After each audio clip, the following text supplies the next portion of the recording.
Your net worth equals the difference between the total value of all your assets and the total value of all your liabilities. In other words, net worth is the difference between one's assets and liabilities. Your net worth is positive if your assets outnumber your liabilities. Negative net worth occurs when your liabilities exceed your assets.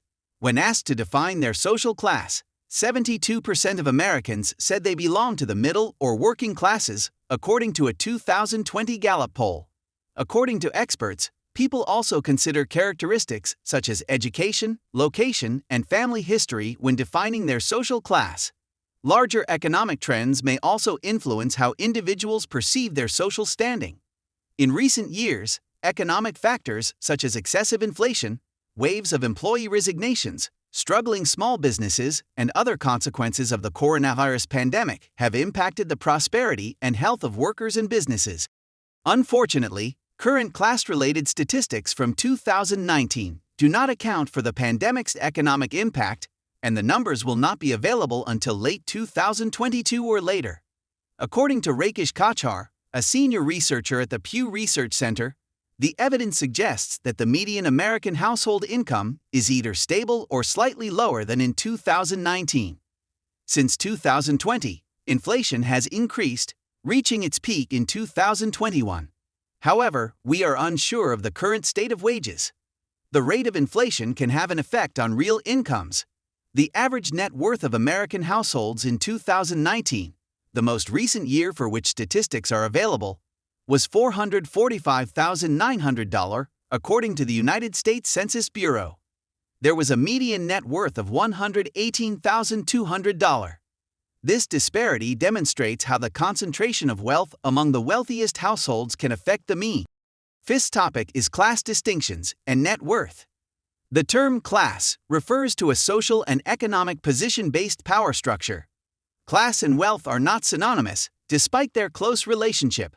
Social status has a substantial impact on our attitudes, beliefs, and expectations. These impressions have a lasting effect on our thoughts and actions. For the vast majority of people, our social status is the most influential factor in determining our income bracket. There are three primary types of social classes: the upper class, the middle class, and the lower or working class. Using quintiles, the United States Census Bureau digs deeper into the nation's wealth. Similar to the quartile, the quintile represents 1/5 of a group. It is possible to better comprehend the middle class by dividing Americans into 5 economic groups. The quintile with the lowest net worth is the bottom division. 20% of the wealthiest households comprise the top wealth quintile. The bottom quintile is comprised of younger households and those with minimal education. Younger generations have had fewer opportunities to accumulate wealth, and there is a correlation between educational attainment and accumulation of wealth. The top quintile contains a greater proportion of elderly and highly educated households. Next topic, the middle class. Frequently, the middle class is defined as the 3 quintiles of the median income distribution. This group is described using the terms lower middle class, and upper middle class. The term middle class does not have a singular definition. The individual's income, net worth, education, and occupation influence their wealth and financial security. In the end, middle-class individuals have a moderate sense of financial independence, but they must still rely on their continued earning potential and credit to fund substantial expenses or acquire substantial assets. The Pew Research Center defines the middle class as households earning between 2/3 and double the median household income in the United States, which was $61,372 in 2017, according to the U.S. Census. According to Pew, middle-income individuals have an annual income between $42,000 and $126,000. The middle class makes up 52% of the United States population, which is a slight majority despite being the smallest it has been in nearly half a century. The income share of the middle class has declined from 62% in 1970 to 43% in 2014. The middle class is diminishing as a result of a rise in population at both ends of the economic spectrum. You must evaluate yourself within the context of where you live and the cost of living in order to determine if you're truly middle class. Money with Katie's author says. Katie Gaddy explained. The majority of a person's net worth is tied to their home, which is the clearest indicator of middle-class status. In other words, if your net worth is $500,000 and your home accounts for $450,000 of that, you are middle class. The lower middle class consists of managers, small business owners, teachers, and secretaries. Doctors, attorneys, stockbrokers, and chief executive officers are members of the upper middle class. They are highly educated professionals with high incomes. Next up is the upper class. The upper class, which comprises only 1% to 3% of the U.S. population, owns more than 25% of the nation's wealth. In this class, there are two groups: lower upper and higher upper. According to respondents of the Schwab 2021 Modern Wealth Survey, affluence is defined by a net worth of $1.9 million. In contrast, the average household's net worth in the United States is less than half of that amount. However, wealth is subjective, and a person's perception of wealth is influenced by a variety of factors, such as his or her location, occupation, community, and history. As new generations reach maturity and redefine success, it is possible that these perceptions will alter. In fact, the annual Schwab study indicates that individuals are lowering the bar for what they consider to be wealthy. Compared to 2021 norms, respondents to the 2020 study identified a $2.6 million net worth as the wealth threshold. In addition to the coronavirus outbreak, according to Amy Richardson, a certified financial advisor on Schwab's Intelligent Portfolios premium team, rising inflation and low unemployment rates influence how people perceive their wealth. Richardson stated in an email, "We don't know how this bout of inflation will play out. But in the short term, regardless of their unique conceptions of wealth, many people feel they need to acquire more to reach their goals." Many wealthy people in our country are wealthy not because of their income, but because of their assets, such as real estate or other investments, Phillips explains, whereas money pays for a person's lifestyle and daily expenses. Those with new money derived from investments, business ventures, or other sources are members of the lower upper class. The upper class consists of aristocratic and high society families with old money who have been wealthy for generations. These extraordinarily wealthy individuals are supported by their inherited wealth. The status of the upper class is greater than that of the lower upper class. Then we have the lower/working class. Poverty is more of an identity or a series of events than a monetary indicator for many people. If you have overdrawn your grocery store account or slept in your vehicle, you may feel destitute. If your parents were poor or if you cannot afford new clothes or a good education, you may experience a sense of poverty. In contrast, poverty is characterized by more than an emotion or an experience. The poor and lower middle class are separated by government measures of poverty and various income thresholds. It may be difficult to define poverty. Gregory Axe, Vice President for Income and Benefits Policy at the Urban Institute, adds, "You may feel like you're in dire straits, and you may be, but your income may be well above the poverty threshold." Individuals and families can determine whether they meet a particular definition of poverty through a variety of methods. According to the U.S. Census Bureau, the official poverty rate in 2017 was 12.3%, with significantly higher rates among African Americans and Hispanics.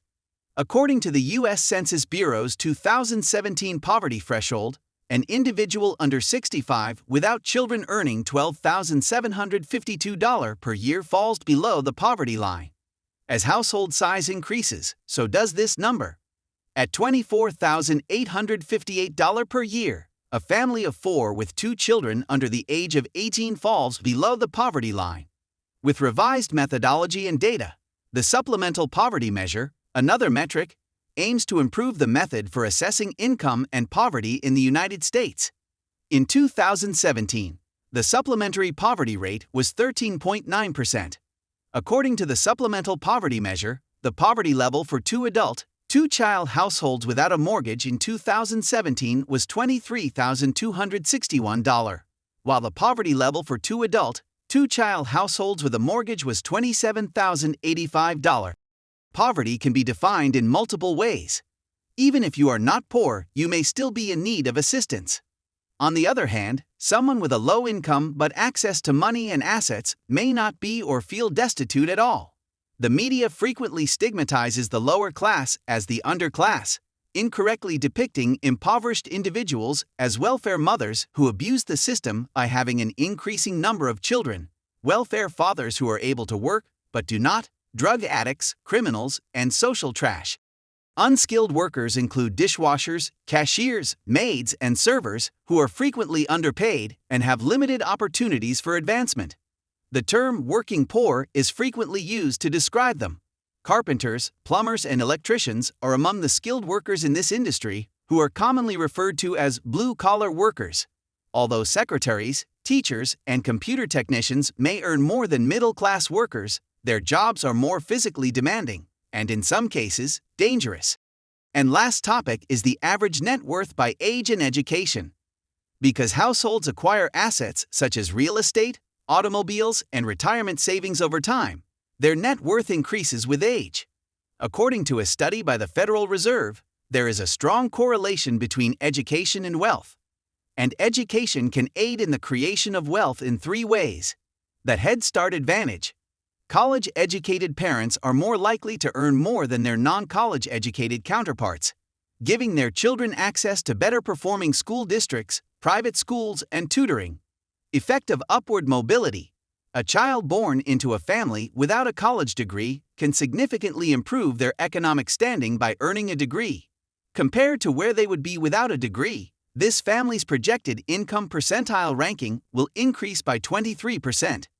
The downward mobility effect occurs when the children of college-educated parents do not pursue a college education. They statistically bring their wealth down by 18 percentiles. There may be federal or state programs that can assist you with housing, food, and educational costs, depending on your financial situation. The purpose of government programs such as Social Security, unemployment insurance, and refundable tax credits, such as the Earned Income Tax Credit, is to assist individuals in escaping poverty. Understanding if you are eligible for benefits and how to obtain them could assist you in constructing a safety net. It is also prudent to make every effort to obtain and maintain a job with room for advancement. People who are poor but able-bodied and relatively healthy should seek employment in a field that not only pays well, but also offers advancement opportunities. Working for a company that does not provide paid sick leave has been linked to poverty, according to one study. Therefore, it is crucial to seek or fight for these benefits. For some individuals, no amount of accumulated wealth is sufficient, and many individuals who meet these criteria may not consider themselves wealthy. When others who are struggling with debt or unemployment see these wealth standards, they may feel defeated. Experts claim that knowing how you compare to your peers in terms of money management and good financial practices can help you learn about these topics. They advise gathering salary information from coworkers and competitors, as well as establishing net worth goals that take into account both the opportunities found among peers and your own unique circumstances. Your net worth is a crucial indicator of your financial health. Since it quantifies the difference between what you own and what you owe, it provides vital information regarding your ability to pay off debts and have assets available for long-term living expenses, retirement, and estate planning. Simply, the greater your wealth, the greater your financial independence. So, where do you stand in the economic hierarchy of the United States? Consider a variety of criteria, including your income, education, marital status, location, family history, and intuition, to determine where you fall. Nonetheless, the basic conclusion is that determining the answer is more difficult than simply examining a number. I hope you guys enjoyed the video. Please share your feedback in the comments.